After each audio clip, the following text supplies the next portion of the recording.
We're here at Joker's Comedy Club with this week's headliner, Alex Elkin. Ta-da! Hey, good to see you, Max. Good to be back at Good. Joker's. Good. Are you at home right now?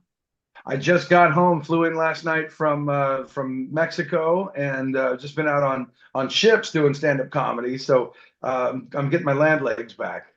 Oh, yeah. I finally went on a cruise, Alaska cruise, my first one, and I had a comedian, and I preferred the magician. So Yeah. Wow. Ouch. no, I'd say we were better. Our average Joker's comedian was definitely a better show than that one, but it can't all be great. Absolutely. Yeah. I'm sure Yeah. yours went fine, right?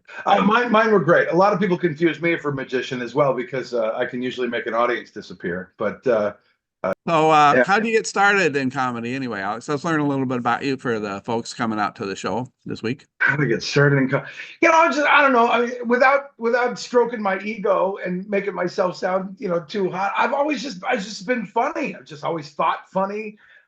Things that I would say, even in all seriousness, people would start laughing. Or it got me in a lot of trouble in Mhm. school because I wasn't even trying to be the class clown, but I would say something or ask a legitimate question, or so I thought, and everybody around me would be like, start laughing. I'm like, oh, I didn't even think about it that way.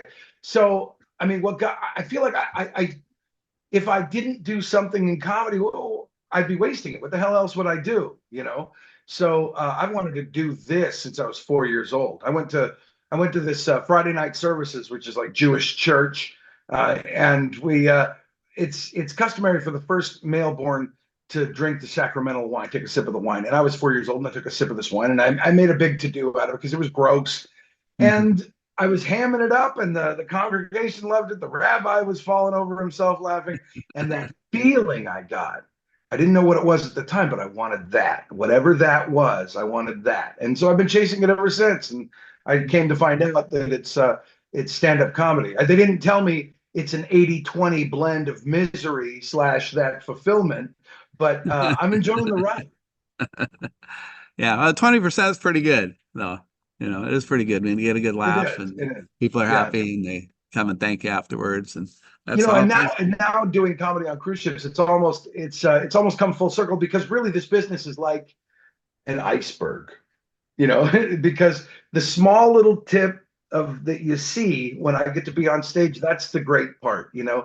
All the other crap down below, the rejection, the sleeping in your car, the getting stiff, the not amount of money, the trying to scrape by during the summer, all that stuff, that's down below that you Yeah. don't see. But that little moment of shining space in the world where you step onto that Joker stage and there's people there going, "All right, you better be funny because I'm here to dance." With my show, I mean, if we're talking about my show, it's never going to be the same one twice. And generally, what I like to do is I go for about 6 to 10 laughs per minute. I want you to like forget everything. I want you to pee your pants. I want your face to hurt, and I don't want to give you a moment to breathe. So with my show, it's going to be quick, it's going to be fast paced, and maybe not one liners, but even through the stories, there's laughs. So that's what I like to do. Yeah, that's good. It's important for the guests, the audience, to just forget all critical judgment, all their problems, and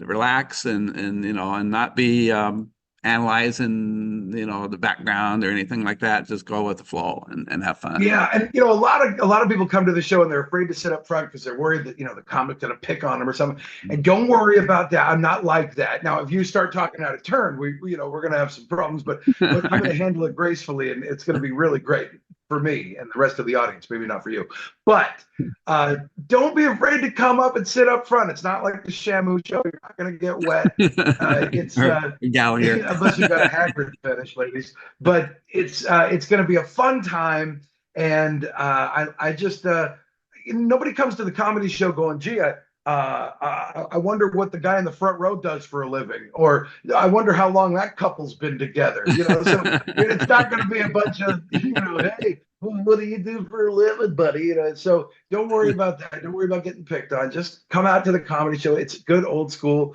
having fun, laughs. So great, folks. You heard it. When I asked you to sit up front this weekend, it's no problem. I don't want any we're not doing that or anything like that. So come out and see a great show with Alex Elkins. And on that point, what people don't realize is when you don't sit up front, when you create that moat or that gap in between you and the comic, Yeah. you ruin the show. Because now it takes the comic extra energy to literally reach you. Comedy is supposed to be intimate. That's why they had it at dark rooms and cellars, places where you'd smoke and it was dirty and grungy and it smelled like old alcohol. And that's what you want. That it's like being in a boxing ring and smelling the sweat. It's part of it. Be part of humanity. Take the phones, put them away, right? Check out and tune in to real life, experience the moment, come out to a live comedy show. I guarantee you won't regret it. Friday and Saturday night at 7:30 at Jokers, we sell fun.